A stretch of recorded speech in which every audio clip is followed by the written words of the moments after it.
Hey guys, it's Alicia with WTI. Have you ever been in a situation where you had a low tire and no way to fill it up?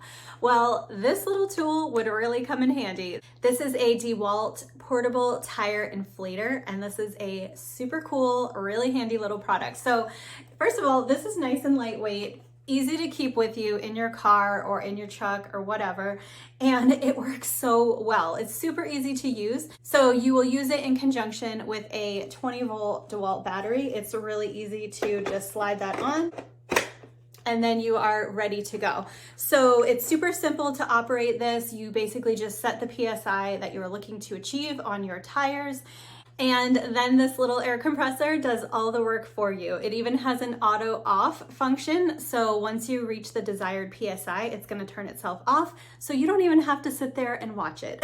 So this is such a convenient and very, very handy piece of equipment.